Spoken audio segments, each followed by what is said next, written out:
know this fight isn't set yet, but if it were to come to fruition, who do you like with Crawford versus Spence? Hell of a fight. Hell of a fight, huh?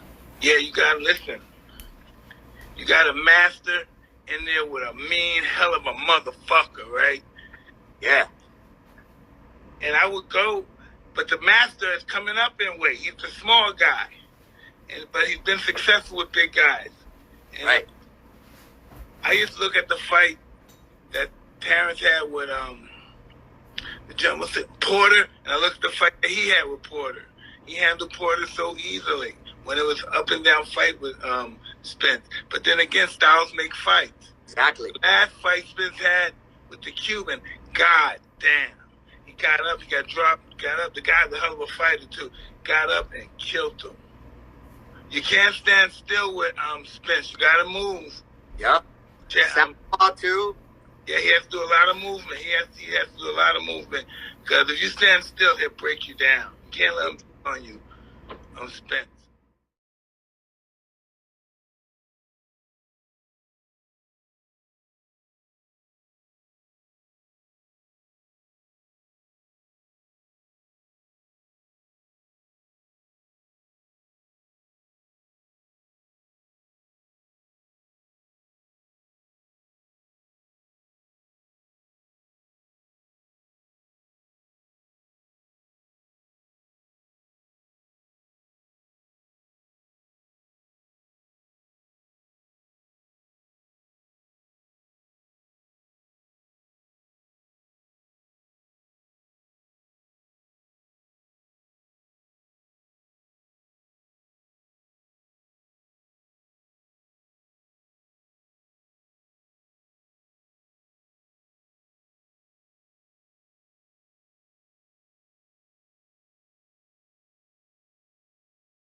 And that are the words of Mike Tyson, and that's one of the reasons I love Mike Tyson. Mike Tyson is no hater.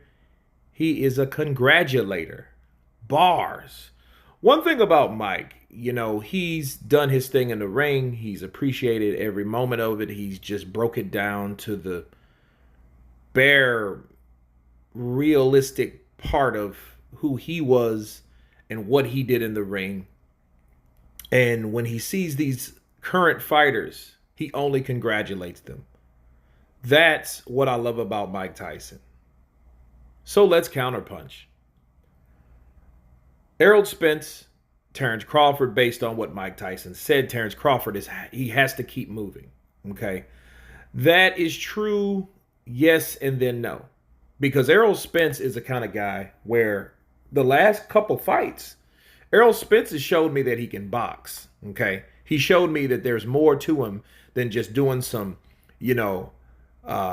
marvelous haggler technique and ripping to the body and getting guys out of there. He showed in the Danny Garcia fight that he can box, and he showed us, of course, in the Sean Porter fight that he can bang, okay?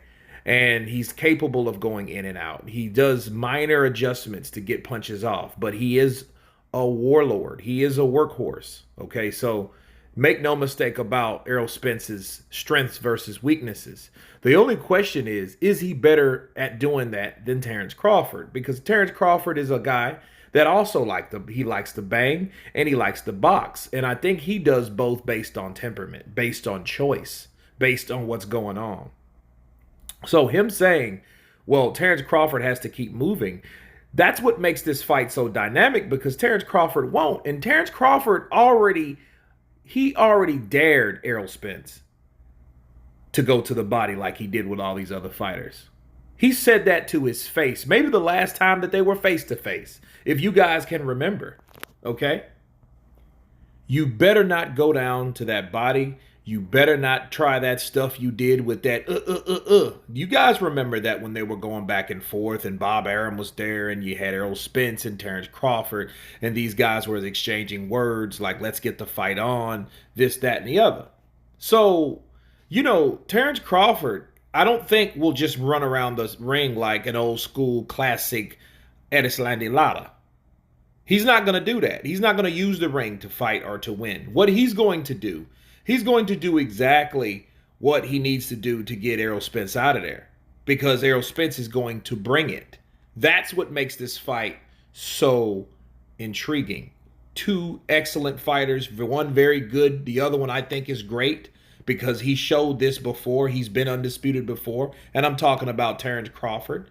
But anyway, back to Mike Tyson. Great analysis.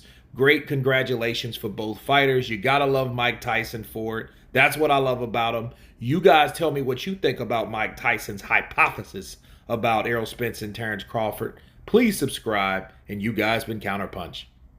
Peace!